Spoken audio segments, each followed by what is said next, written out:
kulanti wacan daawadayaasha qiimaha qayaale waa mar kale muuqaal cusub muuqaalkeena maanta waxaan uga hadlaynaa arrin xasaasi ah. daawada maxaa kala socota dagaalka ka dhex qarxay labada fanaan ee kala ah Idle Yare iyo Omar Barbar. dagaalka sidee ayuu ku bilowday, maxay isku haystaan labada fanaan? warbixintan oo kooban halkan ayaan kugu soo gudbinayaa ee daawasho wacan. kulmis ahaan markii aan baaritaan sameynay waxaa ogaanay in Omar Barbar uu WhatsApp-ka kala soo hadlay Idle Yare kuna dhahay Idle waan ku baahanahay ee marka aad Janice hesho isoo wac. Idle fariinta Omar markii uu arkay wuu wacay salaan kadib Omar ayaa Idle ku yiri Idlow niyo waxaan doonayaa in aan Kenya imaado oo aan shuu qabsado. Idle ayaa yiri oo ani maxaan ka caawiyaa saaxiib. Omar ayaa yiri waxaan doonayaa in aad iga caawiso sida aan Kenya ku imaan lahay shuuna ku qabsan lahay. sidoo kale waxaan ka doonayaa in aad ii sheegto qiimaha lacagta fiisaha lagu imaan karo Kenya. warkii oo kooban Idle ayaa yiri saaxiib wax walba oo aad igaaga baahan tahay waan ka caawinayaa ee ka jiifo. Idle oo hadalkiisa sii wata baa yiri Omar lacagta lagu imaanayo Kenya waa $600.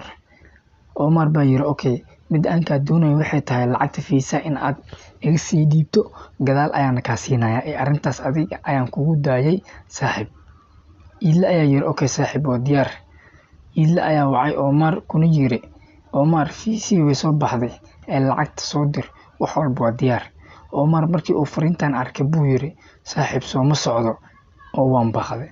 Idle sidaas ayuu ku xanaaqay kuna yiri haddii ay sidaas tahay dib ma leh waad baaqan kartaa oo laasim ma ah inaan imaado laakiin waxaa sameysaa qarashkii aan ka dhiibay isoo dir. Omar ilaa hadda ma uusan soo jawaabin. Idle waa uu xanaaqay bartiisa Facebook ayuu ku soo qoray qoraalkan. Omar aniga subaxad ii calaacalaysa kartidan kugu soo saaray ayaan leeyahay weli taas maankaaga ku hay. Shukrisin dikana marqaati ayay ahayd ma ka hadlayo shakhsiyaadkaad afragaadeynaysa subaxaas taas idinka idin taala balse ilaa iyo hadda waxba banaanka ma keenin. wuxuu soo dhigay cadeemo muujinaya sida ay wax u dhaceen.